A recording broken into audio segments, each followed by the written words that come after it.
Back to Tiger Rising. Last when we left Rob, he was his teacher had sent him to see the principal. Chapter 5.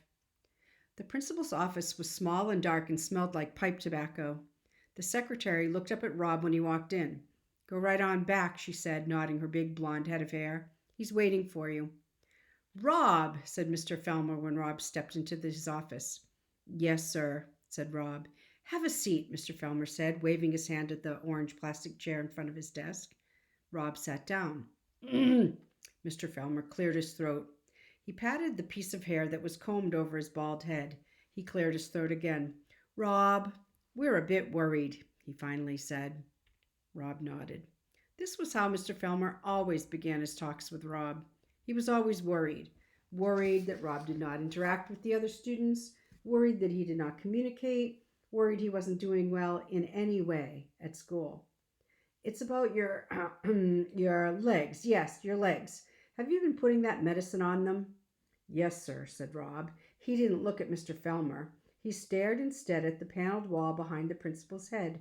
It was covered with an astonishing array of framed pieces of paper, certificates and diplomas and thank you letters.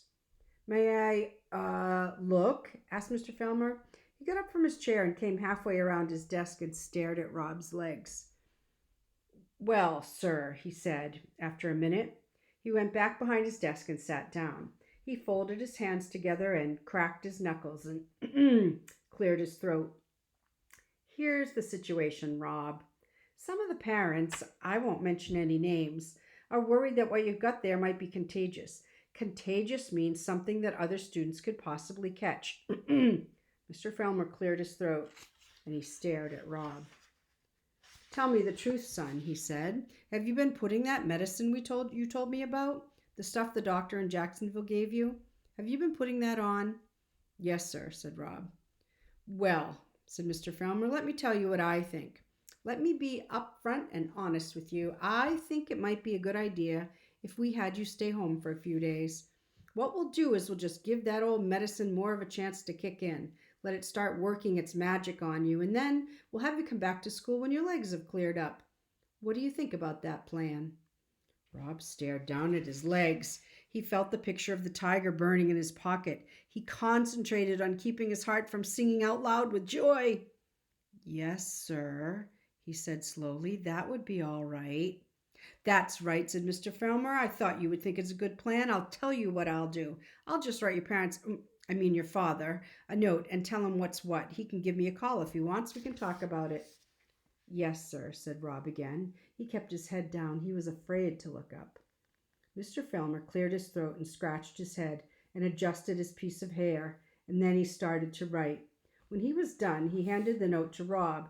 Rob took it, and when he was outside the principal's office, he folded the piece of paper up carefully and put it in his back pocket with the drawing of the tiger, and then finally he smiled. He smiled because he knew something Mr. Felmer did not know. He knew his legs would never clear up. He was free. Chapter 6.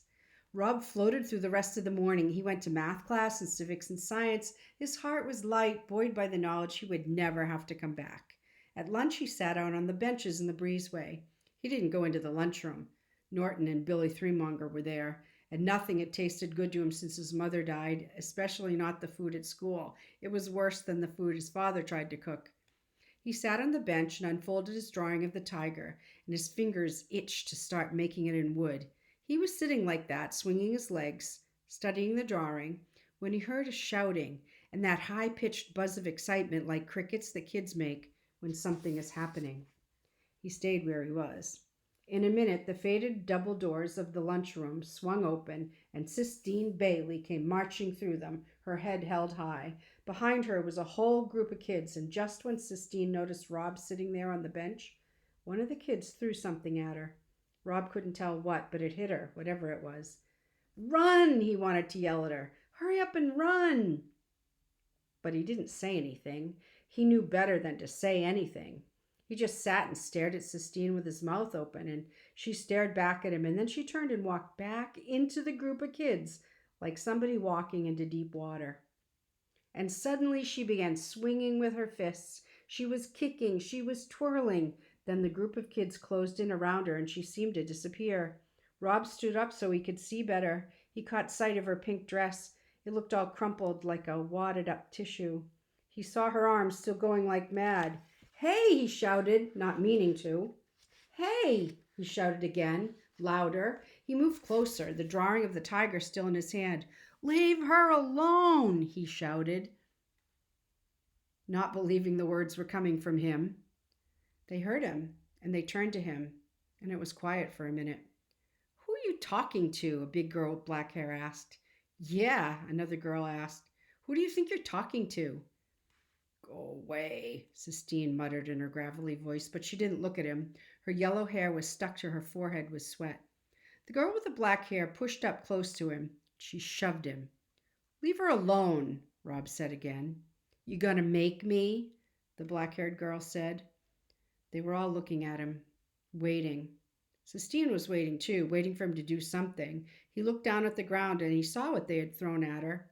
It was an apple.